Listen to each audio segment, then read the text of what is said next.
Hello, St. Paul. Oh, it is good to be back in Minnesota.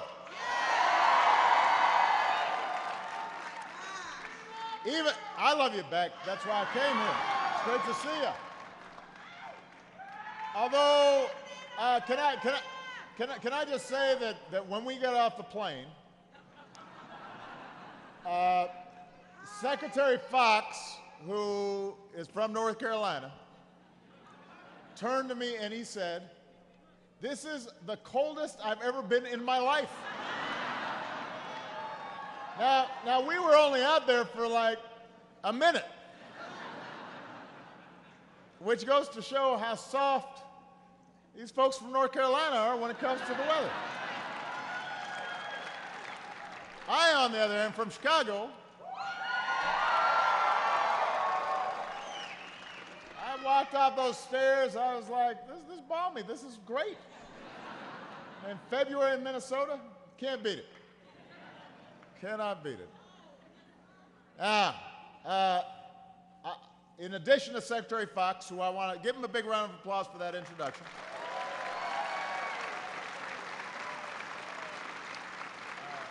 You've got two champions for the people of Minnesota who are here today. You've got Representative Betty McCollum and Representative Keith Ellison. You've got your mayor, Chris Coleman, in the House. The new mayor of Minneapolis, Betsy Hodges, is here. And my great friend, who actually told me I was running for president before I knew I was running for president, R.T. Ryback. Love that man. There's R.T. He's out on his somewhere. Now, I want to thank everybody who showed me around Union Depot and gave me a preview of this new light rail line. It is fantastic.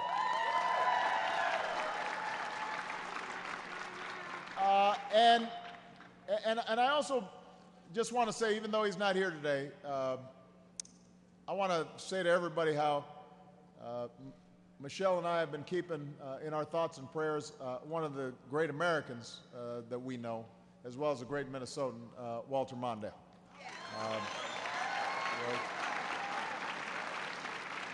Now, like millions of Americans, I've spent some time with Minnesotans lately because I was watching the Olympics. Minnesota sent 19 athletes to the games. Now, that's tied for second most of any state, and they did us all proud. It is not shocking that Minnesotans might be pretty good at the Winter Olympics.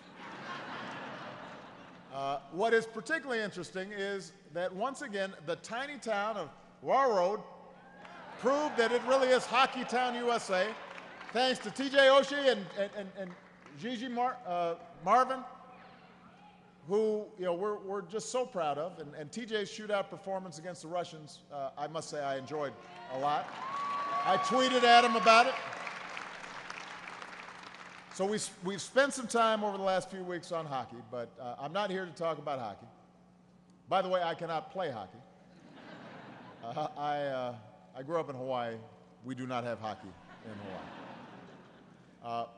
But I'm here to talk about what you're doing in the Twin Cities and how you're helping to create new jobs and new opportunities for every American. We are at a moment when our economy is growing. Our businesses have created about 8.5 million new jobs in the past 4 years. Unemployment is at the lowest it's been in over 5 years. In Minnesota, it's lower than it's been in 6.5 years.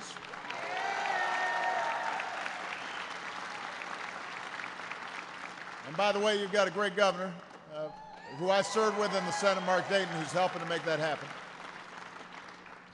So in a lot of ways, things are looking up, but in some ways, the trends that had been battering middle-class families for a long time have gotten even starker, because those at the top are doing better than ever, while wages and incomes for a lot of families have barely budged. And too many families are working harder than ever just to keep up. So, as I said at the State of the Union address a few weeks back, our job is to reverse those trends. We've got to build an economy that works for everybody. We've got to restore opportunity for all people so that no matter who you are, where you come from, what you look like, you can get ahead if you work hard and you're responsible. And so I laid out an opportunity agenda that has 4 parts. Number 1, good jobs that pay good wages in manufacturing and energy and innovation and infrastructure. Number 2, train folks with the skills they need to get those good jobs. Something that your Senator Al Franken is doing great work on every single day. He cares a lot about that job training issue. Number 3, guaranteeing every child has access to a world-class education. And number 4, making sure that hard work is rewarded with wages you can live on and savings you can retire on and health care you can count on. That's what we're fighting for. Minnesota is helping to lead the way on these issues. Your state legislature is poised to raise your minimum wage this year.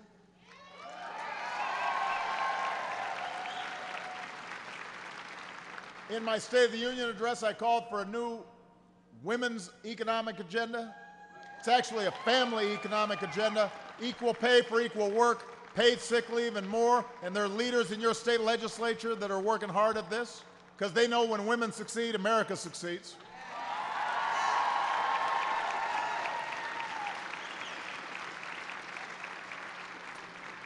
So on all these issues, we're reaching out to members of Congress, looking to see if they're willing to work with us on some of these priorities.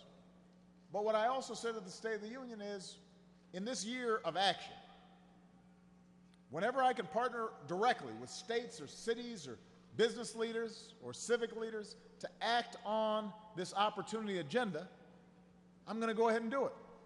We can't wait. We got to move. We got to get things going. Too many families are counting on it. So,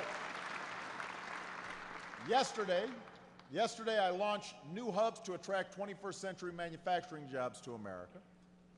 And today, I'm here to launch a new competition for 21st century infrastructure and the jobs that come with it.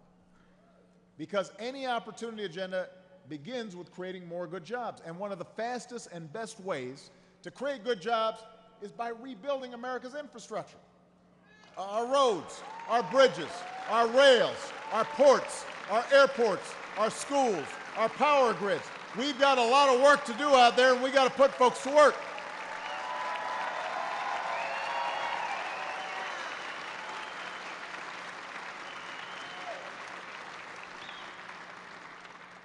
One of the most difficult things about the financial crisis we went through was the housing bubble bursting, and construction workers were hammered harder than just about anybody. And while we've cut the unemployment rate for construction workers almost in half since 2010, too many are still looking for jobs at a time when we've got so much that we could put them to work on rebuilding. We've got ports that aren't ready for the next generation of supertankers. We've got more than 100,000 bridges that are old enough to qualify for Medicare.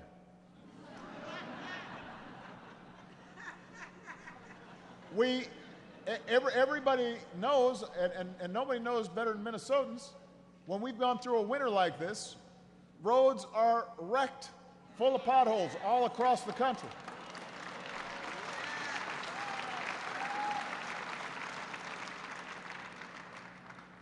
Now, other countries are not waiting to rebuild their infrastructure. They're trying to outbuild us today so they can outcompete us tomorrow. As a percentage of GDP, countries like China, Germany, they're spending about twice what we're spending in order to build infrastructure because they know that if they have the fastest trains on the planet or the highest rated airports or the busiest, most efficient ports, that businesses will go there. But we don't want businesses to go there. We want them to come here to Minnesota. We want them to come here to the United States of America, and that means the best airports and the best roads and the best trains should be right here in America.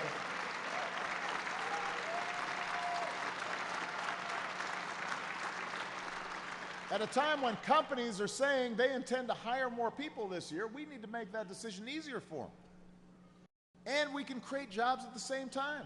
Rebuilding our transportation systems, our power grids, our communications networks, all the things that commerce relies on, and that help get workers to those jobs. So the bottom line is there's work to be done, workers ready to do it. Rebuilding our infrastructure is vital to business. It creates good-paying jobs that, by the way, cannot be outsourced. This is one of Congress's major responsibilities, helping states and cities fund new infrastructure projects.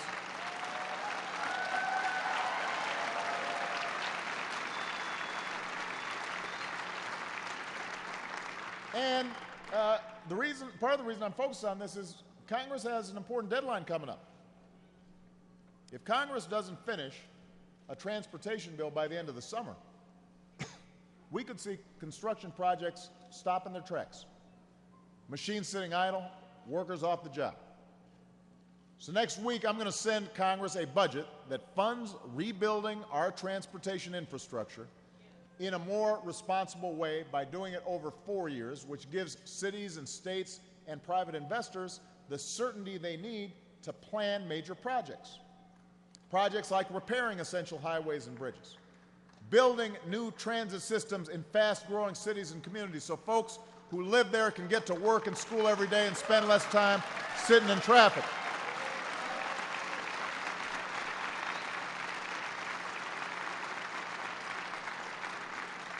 And we're going to have to construct smarter, more resilient transportation systems that can withstand the worst impacts of climate change, like bigger surges of water that we've seen in recent floods. So all told, my transportation budget will support millions of jobs nationwide.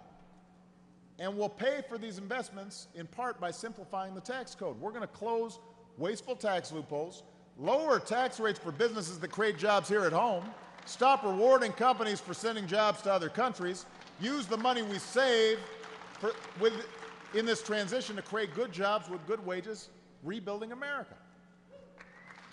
It makes sense. It makes sense. Now,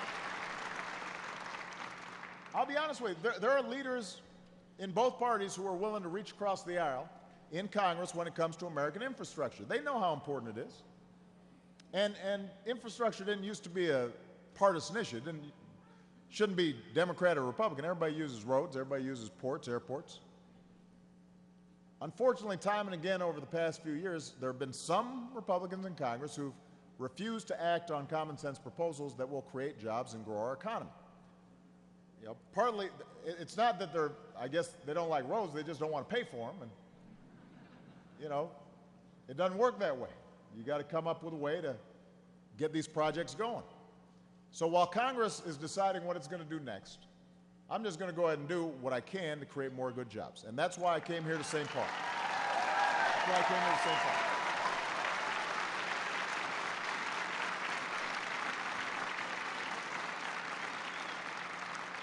Because this project symbolizes what's possible.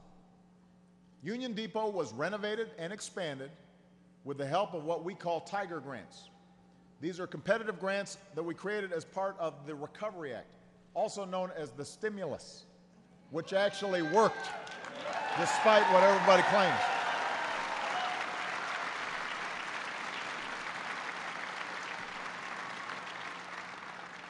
So the idea is if a city or state comes up with a plan to modernize transportation infrastructure that will have a significant impact on economic activity, and if they line up other sources of funding to help pay for it, they can win a Tiger Grant, and the federal government becomes a partner with these local communities. So far, these grants have given a boost to 270 infrastructure projects across all 50 states. And you heard Secretary Fox talk about these grants are helping cities like LA and states like North Carolina, and they helped you rebuild this depot into a hub that will bring different modes of transportation together under one roof instead of scattered across the city. Amtrak's going to be here. The new Metro Green Line will be here. Bus lines will be here.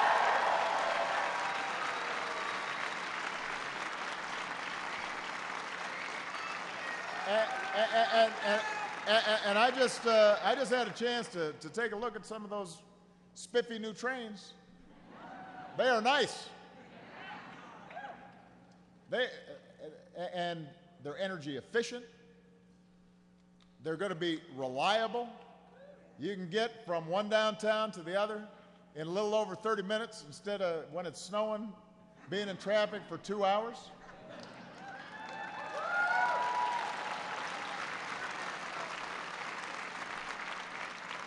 The trains are made in California, which meant folks were put to work here in the United States building them.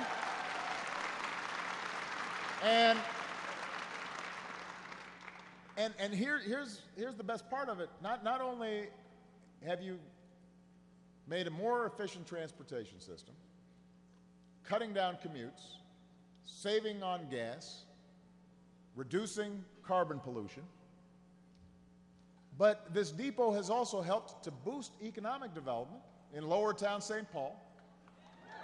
Just across the street, the old downtown post office building is becoming apartments and shops. All told, more than 4,000 jobs were created for this project. And we're seeing businesses crop up and new development crop up all along the line. So everybody's winning. And in part because of some flexibility that we showed during the planning process, the line's also going to stop in some poor neighborhoods that oftentimes have difficulty getting to the places where there are jobs. So it's going to help folks who are willing to work hard, try getting to the middle class, helps them get access, helps people get access to opportunity that up until this point, had a tough time. So we know this works. Today, we're kicking off the next round of competition for Tiger Grants. Mayors and governors, city councils, state legislatures, all of you who are watching here today, if you've got a great idea for your city or your state, then let us know your plan. If it will encourage economic activity and support local businesses and help put people to work, then your country is interested in partnering with you. And Tiger Grants aren't the only way that we can help cities like St. Paul and Minneapolis rebuild their infrastructure. You've got federal funding help to build the Green Line. That's going to make it easier than ever to travel between the two cities.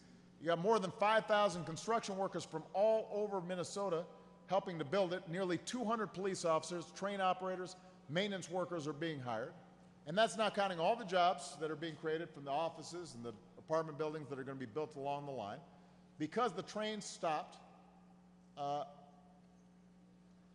neighborhoods that have access to public transportation, those folks are going to work. And all of this can be duplicated all across the country. But unfortunately, funding for these projects are going to be in jeopardy unless Congress passes this new transportation bill. So I want everybody to understand. Now, the good news is Keith Ellison, Betty, they're already on board. They know this needs to happen. Al Franken, all over it. Some Democrats and Republicans are already working together to make sure transportation funding doesn't run out. And we're seeing some glimmers of hope because this new round of Tiger Grants was the result of bipartisan cooperation. That's what needs to happen when we work together. But we're going to need your voices telling a story around the country about why this is so important. Roads and bridges should not be a partisan issue. More Americans should have access to the kind of efficient, affordable transit you're going to have with the Green Line. There's no faster way or better way for Congress to create jobs right now and to grow our economy right now and have a positive impact on our economy for decades than if we start more projects and finish more projects like this one. Let's create more good jobs, build smarter schools, better airports, faster railways, better broadband networks. Let's educate our kids and our workers better. Let's rebuild an economy where everybody who is willing to work hard has a chance to get ahead. This is the beginning, not the end. We've got a lot more rail we got to lay. We got a lot more roads we got to travel. Let's get going, Minnesota. Thank you. God bless you. God bless the United States of America.